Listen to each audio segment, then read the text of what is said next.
నమస్కారం, నా పేరు డాక్టర్ పురుధవన్ మరియు ఈ వీడియోలో మాకు మూత్రపిండాల వైఫల్య రోగి గురించి మాట్లాడాలనుకుంటున్నారు. అతని పాదాలు నీటితో నిండి వాపుతో నిండి ఉన్నాయి. అతను తన జీవితంలో అత్యంత పెద్ద తప్పు ఏమీ చేయకపోవచ్చు. కిడ్నీ ఫెయిల్యూర్ పేషెంట్లలో పాదాల వల్ల వాపు, పాదాల్లో నీటి నిలువు ఒక సాధారణ సమస్య. మరియు దానిని పరిగణించడం కూడా చాలా ముఖ్యం. ఏమిటి అతని ప్రాధాన్యతను సరిగా పరిగణించకపోతే దీనివల్ల అనేక సమస్యలు ఉంటాయి. మరియు కొన్ని సమస్యలు చాలా పెద్దవి, అవి రోగి జీవితాన్ని తీస్తాయి. రోగికి అత్యవసరంగా డయాలిసిస్ కావాలితే కావచ్చు. కిడ్నీ ఫెయిల్యూర్ పేషెంట్ కాళ్ళు వాపు వస్తే జీవితంలో అతి పెద్ద తప్పు ఏం చేయగలడు అంటే పాదాల కింద దిండు కింద పడుకోవాలి. When we sleep with a pillow under our feet, it can lead to complications and worsen foot swelling. Let me explain this to you now. Assuming this is your body, there is water in your body and in your feet to reduce or remove the swelling, you should. If you have watched a lot of YouTube videos or someone has told you to elevate your feet with a pillow, then you might have heard that your problem will be solved. మీ సమస్య పరిష్కారం అవుతుంది. పాదాల వాపు సమస్య తాత్కాలికంగా పరిష్కారం అవుతుంది. కానీ మీ ఊపిరితిత్తుల్లో నీరు పోయింది. కారణం మీకు ఈ కాళ్ళు ఉంటే మీ ఊపిరితిత్తులు ఉన్నాయి. ఇక్కడ మీ ఊపిరితిత్తులు, ఇక్కడ మీ కాళ్ళు ఉన్నాయి. So if you lift your legs, what happens to the water? ఇది తిరిగి వచ్చి మీ ఊపిరితిత్తులు ఉన్న దిగువ భాగాలలో నింపడం ప్రారంభిస్తుంది. So if water fills up in the lungs of the patient, it means the patient has pneumonia. ఇప్పుడు మీ శరీరంలో ఒక అవయవం మాత్రమే నష్టపడుతున్నది, మూత్రపిండము. ఇప్పుడు అది పార్ట్ అవుతోంది. కిడ్నీ కూడా దెబ్బతిని ఊపిరితిత్తుల్లో నీరు కూడా నిండుతోంది. కిడ్నీ మరియు ఊపిరితిత్తులలో ఒకదాన్ని కాపాడడం ప్రారంభించినప్పుడు డాక్టర్ ఎప్పుడూ ఊపిరితిత్తులను కాపాడుతారు. కిడ్నీ పూర్తిగా పారదర్శకత కలిగినప్పుడు డాక్టర్ డయాలిసిస్ చేయడం వాడుకలు ఉంటాయి. కానీ ఊపిరితిత్తులు దిగువ అయితే వెంటిలేటర్ వాడుతుంది. అందుకే కిడ్నీ కంటే ఊపిరితిత్తుల విషయంలో ఉన్న ఊహించని విలువ లంగాలకు ఎక్కువగా ఉంది. సో మీరు మీ కాళ్ల కింద ఒక పిల్లో పెట్టకుండా లేదా మీ కాళ్లను పెరుగుతూ ఉంచకుండా అన్నది తప్పు. ఇప్పుడు మీ స్క్రీన్లో ఒక పిల్లో చూపిస్తున్నాను. ఇది ఒక ట్రయాంగల్ పిల్లో. ఆ ఆకారం చూసారా? ఇది ఒక త్రికోణ పిల్లోగా ఉంది. మీరు చూసినందుకు మోడల్ కూడా ఆరామవంతంగా నిద్రపోతున్నారు. సో ఇది జరిగితే మన ఊపిరితిత్తులు ఎల్లప్పుడూ మన కాళ్ల పైన ఉన్నాయి. మీ కాళ్లలో ఖచ్చితంగా స్వెల్లింగ్ ఉంటుంది. కానీ ఇది ప్రధాన సమస్యలను కలిగించదు. But if water starts accumulating in your lungs, it can lead to a serious problem.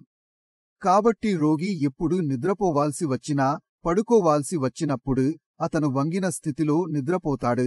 మరి ఎవరి సాయంతో? ట్రయాంగిల్ దిండు సాయంతో. ఇది మన ఊపిరితిత్తులు నీటితో తుంటుందని తెలుసుకోవాలి. అది కానీ మీరు ఒక చిన్న ట్రిక్ నేర్పేశారు. కానీ శరీరంలో నీరు నిండుతుంటే దాని వెనుక కారణం ఏమిటి? కారణం మీరు మీ మూత్రపిండాల పనిని సరిగ్గా చేయలేకపోవడం. కాబట్టి దానిపై కూడా మనం పనిచేయాలి. మూత్రపిండాల పనితీరును పెంచాలి. మూత్రపిండాల పనితీరు పెరిగినప్పుడు శరీరంలో కలిగి ఉన్న నీరు కూడా బయటకు వెళ్ళాలి. దీనికోసం కానీ మనం కొన్ని సమయాలు మూత్రవిసర్జన సహాయంతో ఉండాలి. మనం మన శరీరంలో నీటి ప్రవాహాన్ని పెరిగించే మందులు తీసుకుంటాం. మూత్ర ప్రవాహాన్ని పెంచడం అర్థం శరీరంలో నీటిని బయటకు వెళ్లించడం కాదు.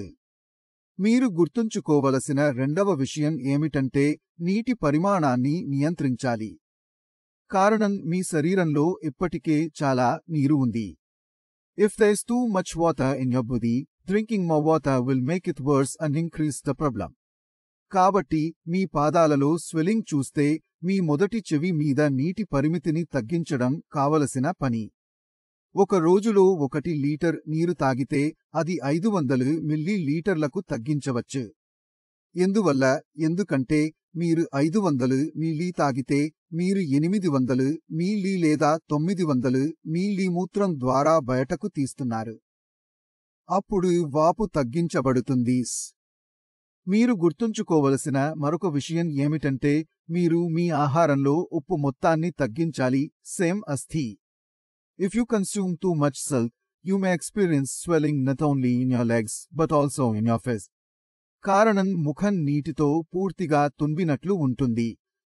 ఇప్పుడు శరీరంలో ఈ వాపు ఎందుకు వస్తుందనే ప్రశ్న ఏమిటి అని అడగాలి. We need to manage it by reducing salt intake and sometimes using pillows or diuretics to reduce swelling. అందువల్ల ఈ సమస్య మనం ఎందుకు ఎదుర్కొన్నాము? కాబట్టి ఈ సమస్య సాధారణంగా కొన్ని కారణాల వల్ల ప్రసిద్ధంగా కనిపిస్తుంది. మొదటిగా మీ రక్తంలో సమూహంలో ప్రోటీన్ మొత్తం తగ్గించబడుతుంది. If someone is losing a lot of protein in the urine, say 3 or 4, and they are not able to intake or manage it in their body, then we see a decrease in the total protein and albumin in the blood. ఇప్పుడు albumin మరియు protein తగ్గడం అర్థం రక్తం తొలగించినట్లుగా ఉంటుంది. When the protein in the blood decreases due to the kidneys not being able to hold it, the blood becomes thin and the fluid in it starts to seep into the legs, causing swelling. ఇప్పుడు దీన్ని సరిచేయాలంటే మొదటికి protein లీకేజీని నిలిపివేయాలి. మనం protein తీసుకోవాలి, కానీ దాన్ని ఆపాల్సిన అవసరం లేదు. Protein తీసుకోకపోతే మన దృష్టి మరింత వేగంగా పెరుగుతుంది. కాబట్టి మేము మూత్రంలో ప్రోటీన్ లీక్ కాకుండా ఆపివేస్తూనే ప్రోటీన్ తీసుకోవాలి. అప్పుడు ప్రోటీన్ పరిమాణం పెరుగుతోంది, అది మెరుగవుతోంది మరియు వాపు పోతుంది. If your thyroid gland is not functioning properly, specifically T3 and T4, then we can observe an increase in the amount of TSH. Thyroid stimulating hormone శరీరంలో పెరగడం ప్రారంభమవుతుంది. దానితో సంబంధించిన థైరాయిడ్ శరీరంలో సరిపోలడం లేదు మరియు దాని కారణంగా మెటబాలిజం ఇస్ బీయింగ్ అఫెక్టెడ్. అందువల్ల మనం తినే ఆహారంలో ఉన్న ప్రోటీన్ పరిగణించడం కష్టం. ఏమాత్రం మనం హార్మోన్ సమస్యలు ఎదుర్కొన్నాము.